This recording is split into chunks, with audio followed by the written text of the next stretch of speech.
Hello' viewers, আজি বনাব লৈছোঁ কণ বিলাহীৰে লাচিম মাছ। এয়া ব্ৰহ্মপুত্ৰৰ লাচিম মাছ। বামন্দিৰ হৰেণ মাছ বেপাৰীয়ে ৰাতিপুৱা মোক মাছকেইটা দি থৈ গ'ল। ভাবিলোঁ বাৰীতে কেইটামান কণ বিলাহী লাগি আছে, তাৰে মাছকেইটা বনাওঁ।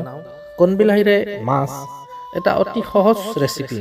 আহক ভিডিঅ'টো আৰম্ভ কৰোঁ। এয়া মোৰ বাৰীৰ কণ বিলাহী লৈছোঁ, কেইটামান ছিঙি আনিছোঁ। লগতে লৈছোঁ এটা মিডিয়াম আকাৰৰ আলু, বইল কৰি লৈছোঁ। মাছকেইটা ভালকৈ ধুই বাছি লৈছোঁ। এতিয়া নিমখ হালধি সানি ভালকৈ মিহলি কৰি দিছোঁ। দুয়োফালে। কেৰাহী এখনত সৰিয়হ তেল গৰম হ'ব দিলোঁ। মই বেছিকৈ সৰিয়হ তেলে ব্যৱহাৰ কৰোঁ। এতিয়া তেল গৰম হোৱাত মাছকেইটা দি দিলোঁ। সুন্দৰভাৱে মাছকেইটা ভাজি ল'লোঁ। এতিয়া মাছকেইটা এটা পাত্ৰত আমি কাঢ়ি ৰাখিম।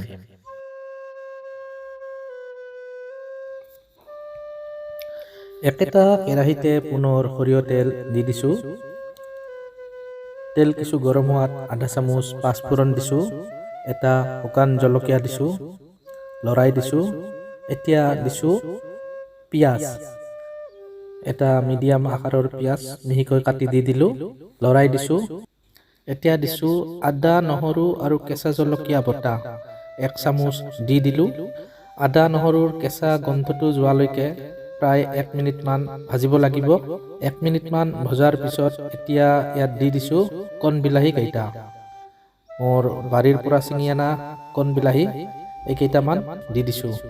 ভালকৈ লৰাই দিছোঁ। প্ৰয়োজন অনুযায়ী নিমখ দিছোঁ। বিলাহীকেইটা লাহে লাহে নৰম হৈ আহিছে। লৰাই দিছোঁ ভালকৈ, বিলাহীবোৰ ভাঙি গৈছে। হালধি গুড়ি 1 চামুচ দিলোঁ, ভালকৈ লৰাই দিছোঁ। এতিয়া দিছোঁ সিদ্ধ কৰি ৰখা আলু, ভালকৈ লৰাই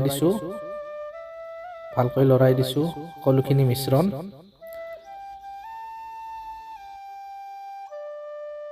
এতিয়া দিছোঁ আধা চামুচ জিৰা গুড়ি, আৰু বিশেষ একো মছলা ইয়াত ব্যৱহাৰ নকৰোঁ। ভালকৈ লৰাই দিছোঁ। মিশ্ৰণটোৱে লাহে লাহে গাৰ পৰা তেল এৰিব ধৰিছে।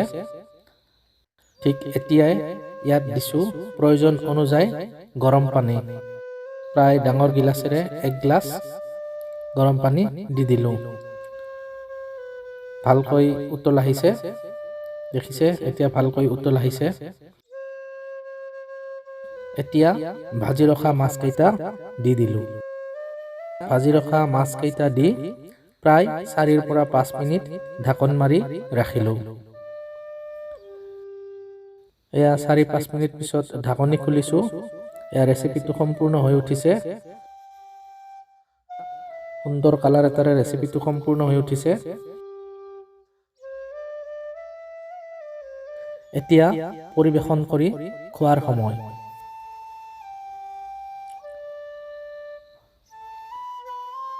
এয়া ৰেচিপিটো সম্পূৰ্ণ হৈ গ'ল আৰু এতিয়া পৰিৱেশন কৰি খোৱাৰ সময়।